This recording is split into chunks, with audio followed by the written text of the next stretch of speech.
What caused it? What was the reason for you to trim my daughter's laugh? This office. Coming from school one afternoon, I was sitting in a taxi waiting on the taxi to load up. I was there sitting, I saw a young man rushing towards the taxi. He then came in the taxi and sit down. I saw two police officers coming shortly after, asking the passenger what aboarded the taxi to remove himself from the taxi. He did not comply, so one of the police officers came on and draped him. After draping the man punched a police officer in his face. They were there quarreling, and the other policeman came around there and said, okay, you know, come out of the taxi, I'm going to give you something. To come out of the taxi, remove his pepper spray, and he sprayed it in the car. I was there sitting down, a lady was there breastfeeding in the taxi. The policeman behaved as if he did not care about what he had done. So I came out. I was angry because I was there observing the protocols, having on my mask and everything, and you came there just to remove one occupant and you pepper spray in the whole car. So I was there, I had to remove my mask because I was not breathing properly. Having on a mask and being pepper sprayed, you can't breathe properly. I was there hyperventilating, and I removed my mask. I was so upset because of the situation. So the policeman claimed that I had disrespected him, and he behaved as if he did not do anything wrong. So I was there. They said they were gonna arrest me for not wearing a mask. I was brought to the police station. I was told that I was charged for not observing COVID-19 protocols, not wearing a mask. On the day of court, I arrived at court. My name called. I went in. I was told that I wasn't charged for a mask. I was charged for disorderly conduct. I was there. I explained to the judge what had transpired. They did not explain to me properly what was going to take place. They did not explain to me that I could pay the fine of $6,000. I only heard when he said 10 days in the lockup. So one of the police officers escorted me downstairs, where I would be waiting for the police officer to come and transport me to the station. On arrival at the Four Pass police station, I was sitting on a bench. I was then asked to go in the bathroom to stand up. I was asked to go into the bathroom. I was there when the Miss Mitchell, Corporal Mitchell, had led me to the bathroom. She had a scissors in her hand. I did not know what was her intention, but I was there standing in the bathroom, complying with the rules or whatever they said. I was there, and she said, pull out your hair, loosen your hair, young lady.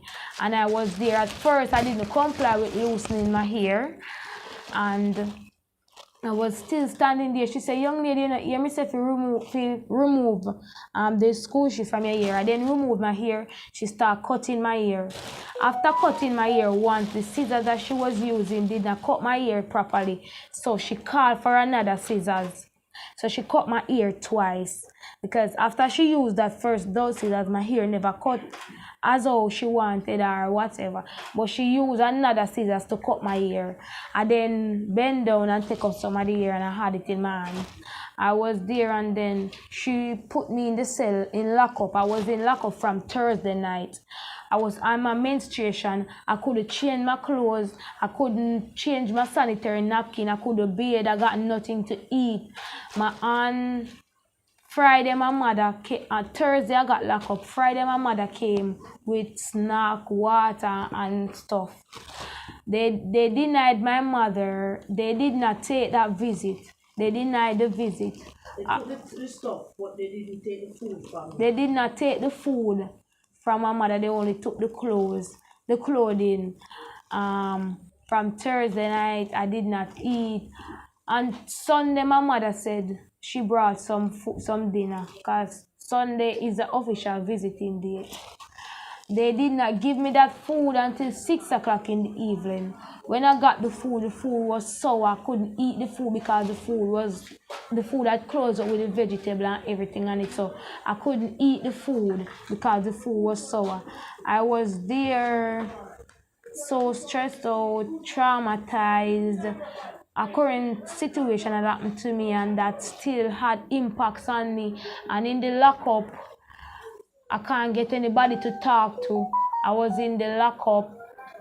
Um,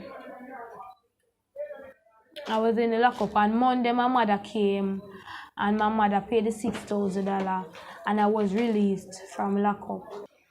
Surprisingly, on Monday when I went for her, only to see they brought a little girl to me without no locks on her head. Because believe me, I couldn't even identify my daughter at the time when I saw her.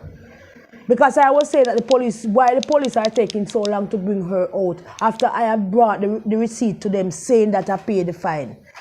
And when the policewoman tell me that it's my daughter, I almost pass out.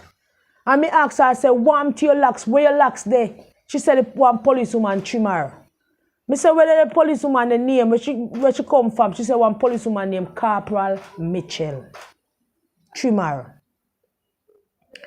So, you know, me da like some answers. Me da like to know the reason why she trimmed my daughter locks. Why was her locks trimmed? What was the reason for that? What she do? Apart from you saying that she was behaving outrageous, what, apart from the outrageous behavior, what caused it? What was the reason for you to trim my daughter's locks? This have to stop. It need to stop and it have to stop. And this is going to be the last Rasta one go trim in Jamaica. Remember. It's devastating because Nzinga is on a path of recovery from a very traumatic experience when she was 16 years old. She was gang raped, she was pregnant, she carried that pregnancy to term, and the baby died shortly after the baby was born. And that was a particularly difficult period for Nzinga. But we worked through it, she worked through it, and she came out on top of it. And then now she's in nursing school and trying to now reshape her life. And then for this to happen at the hands of the state, at the hands of the police who she should trust to help to protect her, it is really very devastating for us. And you know, I tell her today, she's a strong girl, she's a lioness. You know, we believe in her. And everything in life must happen for a reason, because maybe this is the thing now to propel for us to be able to highlight that this kind of behavior by our state cannot continue. Our police cannot continue to abuse people like this. They cannot abuse Rasta like this. You understand? Rastafarians have done so much for this country, Rastafarianism, in terms of even our own exposure, putting us on the map. For us at this stage of life, at this stage of enlightenment, to have this kind of abuse of a religious symbol of a person, a part of that person's identity, is unbelievable for me. And we have to take it very serious. It's not the first time. It's the second incident in 1 year, actually almost 1 year to the day. Last year, a young Rastafarian child was not allowed to be enrolled in primary school because she had locks. Now they've taken it to the absolute extreme to cut off a young lady's locks, cut off a part of her identity, cut off a part of her religion in the name of, I don't know, disorderly conduct, that they are trying to, as her mother would say, instill discipline. This is not instilling discipline. This is instilling anger in people. This is instilling hurt in people. And we have to stop. Now this feel like me would have commit suicide, you know. Yeah. So I feel like me would have commit suicide and would have things out of way. Because everyone a human being. And if a man attack me, this coming like this is a war, this is a challenge. But me not take it that way heavy. Because them say you cannot take a law in your own hand. So we are make them deal with freedom thing. As can't we set up. Because this happened at Coral Garden. See here. The leader of the government. See it here? Yeah. See it here again? And they attack Rasta. And Rasta leave them out. And then come back a wall again. So this look like is an ex-Coral Garden or an ex-Bakawal incident. And we not take that one here lightly. No, this can't go on need. And judgment. It's a spiritual warfare, this. It's a religious war. Christian against Muslim or Christian against Rasta. And they can't win this war. Because righteousness mighty than sin. And anyone go against I and I surely perish without no apology say. Yeah. And that's my talk. I said, Miss, you can't cut my hair because I no style and no braid nor sister like in my hair. From I was a child, I said I'm 19 years of age, and from I could remember as a child, my mother was locking my hair. So it's not style, it's a part of my culture, it's a part of my religion. And she behaved as if she never cared, she never have any remorse, she never have any feelings, she never have no second, what shall she say now? So she never have any second thoughts. She never have no. She behaved as if she have no remorse for anybody. That because a statement that she said more than one in the midst of more than one person, that when she's coming to work, she left her heart out at the gate, so she don't care. She don't have no heart.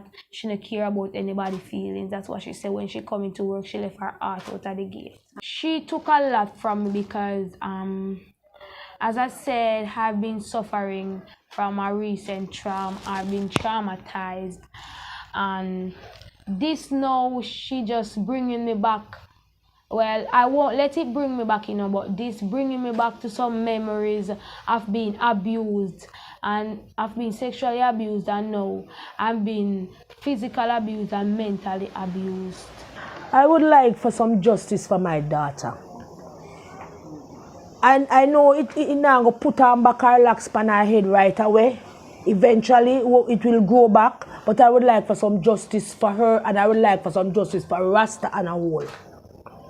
Because what you have done to her, it will happen to someone.